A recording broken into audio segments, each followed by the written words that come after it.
Faltando menos de 20 dias para o segundo turno das eleições, Jair Bolsonaro e Lula continuam recebendo apoios e buscando votos, principalmente dos que se abstiveram ou votaram em branco no último dia 2. Além da disputa pelo Palácio do Planalto, o pleito foi marcado pelo aumento de parlamentares conservadores no Congresso. E um desses novos nomes conservadores que está chegando agora ao Congresso Nacional é do senador eleito por Minas Gerais, Cleitinho, que vai conversar agora ao vivo aqui com a gente em Os Pingos nos Is, especial eleições. Senador, boa noite. Em primeiro lugar, parabéns pela vitória, uma vitória expressiva com mais de 4 milhões de votos lá em Minas Gerais. Bem-vindo, bom recebê-lo aqui no programa.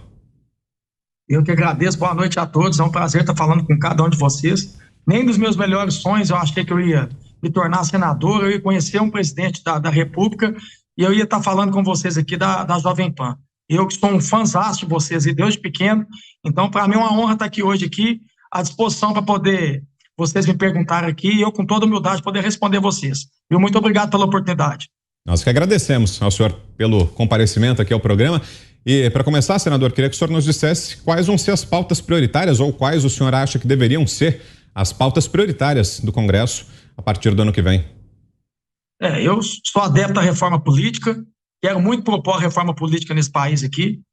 Não sei se eu vou conseguir, mas eu vou fomentar isso muito. Eu fiz isso muito aqui na Assembleia, as pautas que eu sempre queria correr atrás para poder brigar e lutar e conseguir resolver, eu sempre pautava, eu sempre mobilizava o Estado, e eu quero fazer isso também da questão da reforma política, combater situações como aborto, né, como questão de ideologia de gênero, como a questão também de legalização das drogas, estar presente dentro do Senado, dentro do plenário, para poder combater qualquer tipo de projeto ou ação que venha para prejudicar a família ou venha para prejudicar o cidadão. Mas também a reforma tributária, também eu acho que a gente tem que pautar ela e poder também, eu não tenho problema nenhum de falar nisso, eu estava vendo aqui vocês falando aqui, é poder combater também a questão do STF também, essa questão que eles vêm achando que manda no país, né? Dentro da democracia.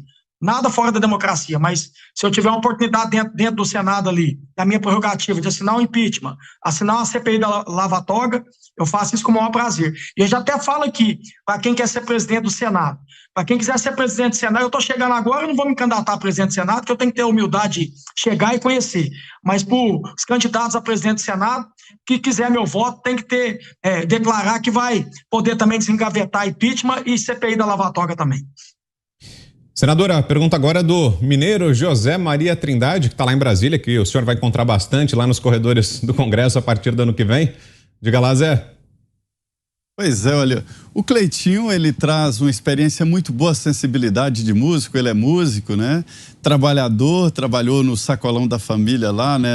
Na venda de verduras e seguiu a escadinha, vereador, deputado estadual e agora senador da República por Minas Gerais. Esse tipo de trabalho é muito importante. Um dos discursos principais, senador, que eu vejo aí na sua campanha é a história de fim de privilégios, né? Como o senhor vê esta coisa suntuosa chamada Senado Federal e quais os privilégios que o senhor vai tentar combater? Eu escuto muito isso. Eles falam até que o Senado é o céu, né? E assim, eu vi aqui na Assembleia aqui um monte de privilégio também como deputado também. Porque não precisa morrer para entrar nele, né? Eu já ouvi falar isso já. E aqui eu incomodei alguns deputados, porque eu sempre falava sobre essa questão dos privilégios aqui. Então eu abri mão aqui que tinha o auxílio moradia, aqui tinha verbas indenizatórias também de auxílio alimentação, aluguel de carro. Então durante esse percurso meu agora que vai terminar, eu devolvi mais de 4 milhões de reais deixando de usar esse privilégio. Usei o que foi em benefício da população, né? Então, eu vou chegar lá, eu não tive a oportunidade de estar lá ainda para me saber o que eu tenho, né? E vou combater isso aí também. Vou correr atrás também para poder mostrar para a população brasileira, para a gente acabar com esse privilégio, com essas regalias. Chega! Eu acho que a população brasileira não aguenta mais pagar a conta, já paga imposto demais para manter muita mordomia, muito privilégio, não só de senadores, mas de toda a classe política. E a gente vai lutar. Não que eu vou conseguir, mas a minha parcela de contribuição para a sociedade, eu vou deixar. Eu até falo muito que aqui a gente precisa passar outras reformas, como reforma política, reforma tributária, mas tem uma reforma que chama reforma moral, que a gente precisa passar nesse país aqui também. E eu quero fazer isso muito dentro do Senado, sabe? Uma reforma moral, para a gente mostrar também que o político ele é para servir, não é para ser servido. E o que a gente vê eu fui vereador e fui deputado, a gente vê muito privilégio, muita regalia para político. Senador, outra mineira faz a pergunta agora, a Ana Paula Henkel. Diga, Ana. Muito boa noite, senador. Parabéns pela eleição, pelo número expressivo, né? Mais de 4 milhões de votos, é um número bem sólido. Senador, o senhor parece que tem um discurso, né, muito incisivo, muito direto, e isso pode ser aí um dos pilares da sua eleição com números tão expressivos. Eu vou fazer a mesma pergunta que eu fiz para o governador Zema e o deputado federal também eleito com números espetaculares, o Nicolas Ferreira, viajando Minas Gerais, né? Agora o presidente precisa de Minas Gerais para ser reeleito no segundo turno. Viajando Minas Gerais, o que o senhor acha? Quais foram as pautas principais dos mineiros e que tipo de pauta e de discurso o presidente Bolsonaro deve colocar no estado? Ana, prazer estar falando com você. Eu rodei muito o estado. Uma das maiores reclamações que os mineiros têm é a questão de infraestrutura das estradas também. Cada estrada péssima que tem aqui dentro do estado de Minas Gerais. Aí vem tanta questão da federal e tanta estadual também. Então, assim, é muito que os mineiros cobram isso, que eu andei e fui muito cobrado. Aqui a questão da saúde também é muito cobrada, porque tem muitos hospitais aqui parados, hospitais regionais que não foram concluídos na época do PT e que agora o governador Romeu Zema está fazendo de tudo para poder conseguir o recurso para poder agora terminar esses hospitais. Mas eu acho que, no caso, o presidente Bolsonaro aqui, com a força agora do governador Romeu Zema, aqui em Minas Gerais a gente vai conseguir virar esse jogo. Eu juntamente com o Nicolas e juntamente com o Bruno Engler, que também foi o deputado estadual mais bem votado do estado, nós que fizemos o palanque aqui para o presidente Bolsonaro. Então, assim, eu acho que essa força agora do governador Romeu Zema, podendo estar com a gente, rodando o estado agora, hoje eu já estive com o governador Romeu Zema, estava aqui o ministro do Meio Ambiente, né, divulgando recursos que está vindo para Minas Gerais. Então, eu acho assim, o governador Romeu Zema, o que eu senti dele hoje que eu vi ele depois da eleição, né, eu senti muita vontade dele de virar esse jogo, ele está muito atento nisso, e ele está disposto até o último dia da eleição, poder fazer campanha para o presidente Bolsonaro, e eu tenho certeza que aqui a gente vai virar esse jogo agora junto com o governador Romeu Zema. Então, assim, o que eu vi do detalhe dessa eleição agora, onde que eu fui bem votado, o Nicolas foi o mais bem votado aqui de Minas, o próprio Bruno, onde somos aliados do presidente Bolsonaro, e o presidente Bolsonaro não ter conseguido ainda ganhar aqui, faltou a cereja do bolo, que é o governador Romeu Zema, que eu acho que agora a gente consegue virar esse jogo aqui. Diogo Schelp, sua pergunta. Boa noite. O senhor mencionou anteriormente, né, a prioridade em relação à reforma política. É um tema muito importante. Eu queria saber quais são os pontos essenciais que precisam ser mudados, na sua opinião, em relação ao nosso sistema partidário eleitoral.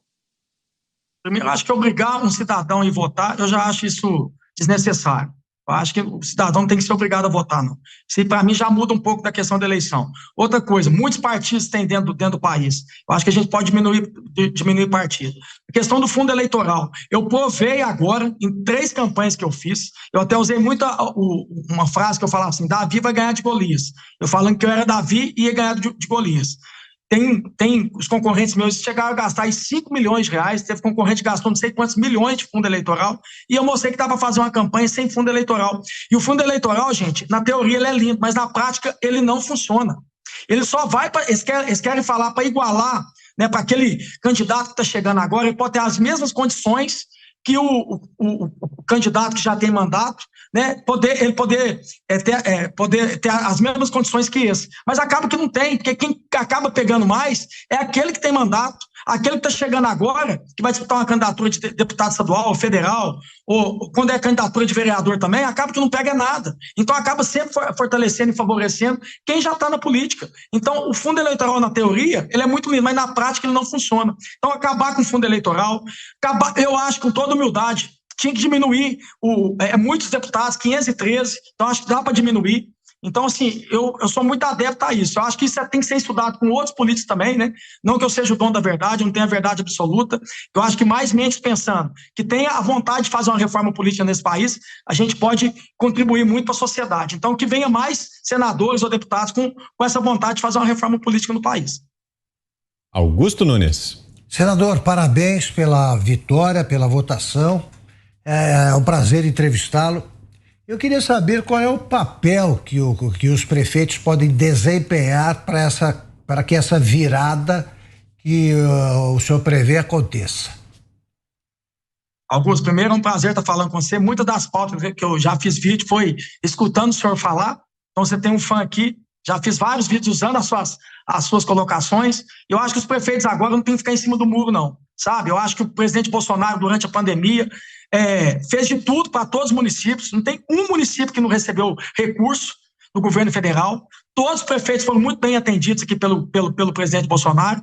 Então, eu acho que agora não tem que ficar em cima do muro, não. Então, a gente está fazendo essa mobilização aqui, eu, o Bruno Engler, o Nicolas, a gente está indo atrás dos prefeitos aqui e cobrando que os prefeitos tenham posicionamento. E ainda a gente tem que até falar a verdade, tem muitos prefeitos já se posicionando, prefeitos gravando vídeos aqui em Minas Gerais aqui e mostrando que está do lado do presidente Bolsonaro. E isso pode fazer toda a diferença. Então a gente está, os prefeitos, eu tenho que falar por mim, Augusto, eu não fui um candidato também que tive muitos prefeitos. Eu não fui um candidato como meu concorrente, por exemplo, ele tinha quase a maioria dos prefeitos de Minas Gerais. Então não tem tanto contato com o prefeito. Eu estou fazendo essa mobilização através de vídeo. Sabe? Então, assim, se eu tivesse mais contatos com prefeitos, eu poderia estar agora ligando para cada prefeito e pedindo, mas eu estou fazendo isso através de vídeo, junto com os outros deputados, mobilizando para que os prefeitos saiam de cima do muro e possam se posicionar.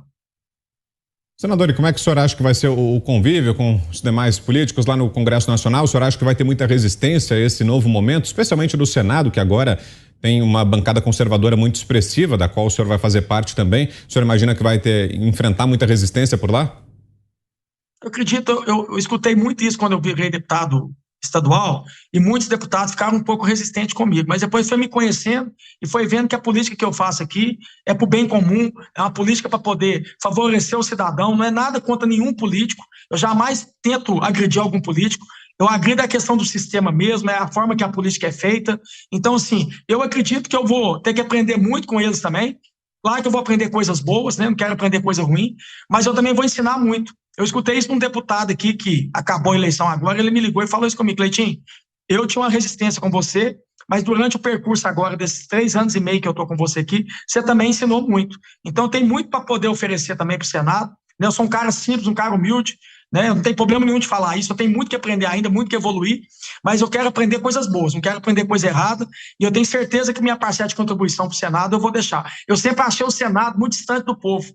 Eu vi isso na campanha. Muita gente nem sabia em quem votar para senador. Eu fazia uma pergunta, se vocês lembravam de quem que eles votou para senador há 4 anos atrás, ninguém sabia falar qual foram os candidatos que eles votavam. Então, o Senado sempre teve muito distante da população. E talvez isso foi culpa dos próprios senadores também, que nunca teve interesse de estar presente, né, fazer um mandato presente na vida das pessoas. Então é isso que eu quero fazer um Senado para perto da população. Eu quero estar presente nos municípios, eu quero estar presente em plenário, eu quero estar debatendo as propostas, eu quero estar em comissão e poder divulgar meu trabalho como senador para toda Minas Gerais e para todo o Brasil. Zé. Olha, senador, quando o senhor chegar aqui, vai encontrar ali debates muito atualizados, né? Como, por exemplo, a relação com o Supremo Tribunal Federal. 2 debates importantes. O primeiro é essa disputa pela presidência, né? O PL da Sinasde que vai reivindicar, e outro, hoje, inclusive, já tentaram votar a convocação do ministro Alexandre de Moraes, e outro é exatamente essa relação com o Supremo. O senhor tem ideia de como deve lidar, principalmente com essa relação com o Supremo? Eu vou ser bem direto. Eu não tenho rabo preso nenhum. Eu não tenho nenhuma ficha criminal comigo, eu não tenho nenhum processo, então não tenho que temer nada. Claro que eu vou fazer tudo dentro da democracia, mas como eu falei no início aqui, se tiver uma oportunidade da gente ver que a gente tem que fazer um impeachment do STF, algum ministro, ou a CPI da Lava Toga, eu não vejo problema nenhum de assinar, e é isso que eu quero propor aqui também, aqui junto aqui, eu não vou baixar a cabeça para ninguém. Vou respeitar, vou ser democrático, mas se eu tiver a oportunidade de fazer isso, eu vou fazer, porque eu não tenho rabo preso com nada, eu estou entrando limpo aqui, vou entrar limpo e vou sair limpo. Então, vai ser assim. E espero que os outros senadores também, que foram votados como eu, com essa esperança que possa questionar o STF, façam o mesmo. Então é por isso que eu já estou até falando. O candidato que for presidente a presidência do Senado, quiser meu voto, que faça isso publicamente, que aceita desengavetar os pedidos, que possa, se algum senador pedir uma CPI, possa aceitar a CPI, e é isso que a gente vai propor aí. Muito bem, ouvimos aqui em Os Pingos nos Is, especial eleições, o senador eleito pelo PSC em Minas Gerais, Cleitinho. Obrigado mais uma vez, senador, pela presença aqui no programa. Até uma próxima. E eu que agradeço essa oportunidade, todas as vezes que precisar de mim aqui, para poder me questionar, para poder me cobrar, para poder eu também mostrar o que eu estou oferecendo dentro do Senado. Eu estou aqui para ser parceiro de vocês e poder deixar minha parcela de contribuição, viu? Foi um prazer estar com vocês aí hoje. Muito obrigado.